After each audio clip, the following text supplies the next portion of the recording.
Hey everyone, welcome to the Bruce Williams channel. Today, let me give you a wrist check actually before we do the review. I'm wearing the Speedmaster, one of my more recent purchases, and I'm really loving it. But today we're talking about a different Swatch brand. This one is the Tissot Gentleman Powermatic 80 Silicium, which is a really value-rich everyday or daily driver type watch that carries some really nice detail work, a great fit, good movement, and very few drawbacks, which in most instances kind of fall in that gray area of personal preference. So we'll go through the good, we will go through the bad. I'll begin by placing the dimensions, the retail price, some of the specifications here on the screen. And I'd like to thank Zachery. This watch was sent in by a viewer of mine who recently purchased this and is sharing it with all of us here on the channel. I really appreciate that. Now let's start with the things that I really enjoy about this offering from Tissot. One, the size is excellent. 40 millimeter is a sweet spot for a lot of guys looking for a daily driver. It's not too tall, coming in under 12 millimeters in height, and this watch does carry 100 meters of water resistance. My wrists are 7.25 inches for your reference, and I do like the pop, the presence, the finish, the weight. This is surprisingly hefty. You get a good amount of stainless steel here, and you feel it when it's on wrist. So I like the presence here, and I love the detail work of the dial. We will go in on a macro level and take a look at this Sunray silver dial with surprisingly dynamic applied markers. They carry a nice mix of brushing and polishing, and depending on the light situation or environment that you're in, they grab quite a bit of reflections and light, and so it's beautiful, but it's also pretty functional. Like if you're in a low light environment. Sorry guys, interrupting the video real quick. I know you won't mind because I am ridiculously attractive, very handsome, very well spoken, and you won't mind this shameless plug. I've started my own Patreon group where I post my best watch content, the content I am most proud of, and it's all exclusive. You won't find it here on YouTube. My most in-depth, detailed reviews, comparisons. We talk watches. I give you brutally honest opinions. We go behind the scenes. We do watch giveaways. It really is pretty great, and I hope you would consider supporting me on Patreon. It's something I'm really proud of, and I'm trying to go full-time here talking watches. So please consider supporting me. I would love that. And again, I know I'm very attractive. You definitely don't mind the shameless plug, but that being said, let's get back to the video. Yeah, a dive watch would be preferable, but this one still gets the job done, and I like the detail work here.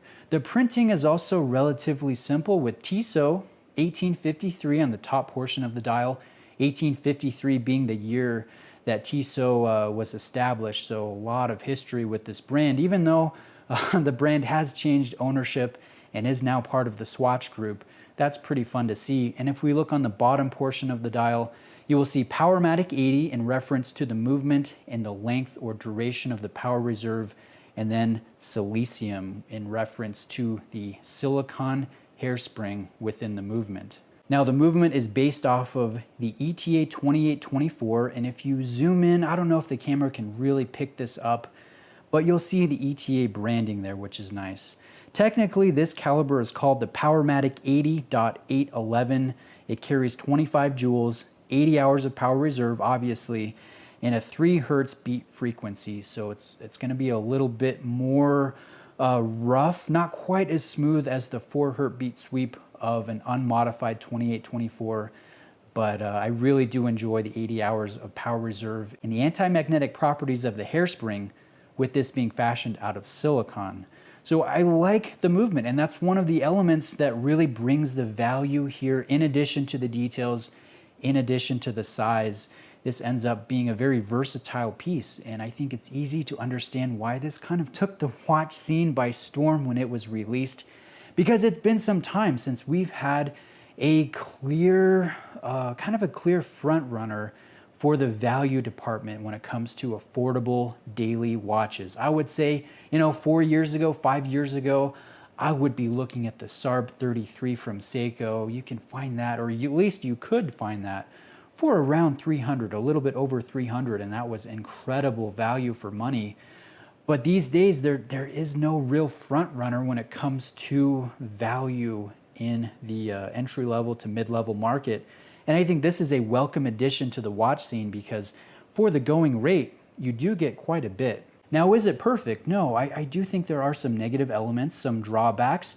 Some of them will come down to personal preference, but let me share with you what I would consider a negative element here, and you guys can decide if you agree with me or if I'm just being nitpicky. But the bracelet, this one will have a polished center link, which, you know, is dressy, it's sharp, there's light play, but as a daily driver watch, it will show the hairline wear, and I don't think it is ideal. I would prefer brushed center link here. That would tie in real nice with that brushed sunray dial and bring a bit more of a casual feel to the watch, because this is not technically a dress watch. It is more of a sport piece, and if it was a bit more casual, I think I would enjoy it. If we look at the dial again, we have luminescence on the hands. There's little plops of lume outside of the applied markers, so I would like the brush look personally. And each one of these links are held together via a split pin system. The reason why Swatch decided to do that was, you know, to bring the price point down. They had a price point goal in mind with this, and you've got to give and take a little bit when it comes to the features. So it would be nice to have screw links, but that's not the case. This does carry the split pin system. Now, another one is the lug width. This one is 21 millimeters in width, which I think proportionally looks sharp, but if you have a fairly decent size collection of even size straps, you know, 20 and 22 millimeters, if you like playing with various options, various leather straps, and this one again is very versatile and would look awesome on a number of strap options, third-party strap options, you're not going to be able to easily do that because either the strap's going to be too narrow or a little bit too wide, or you're going to need to spend more money to get the perfect width for these lugs. So I think 22 or 20 would have been a preferable width in my opinion. Now let me share with you the owner's comments after some time of wearing the watch, because again, this is not my watch. I've not spent very much time with this on wrist, and Zachery said he does wish that it had screw links. We touched on that.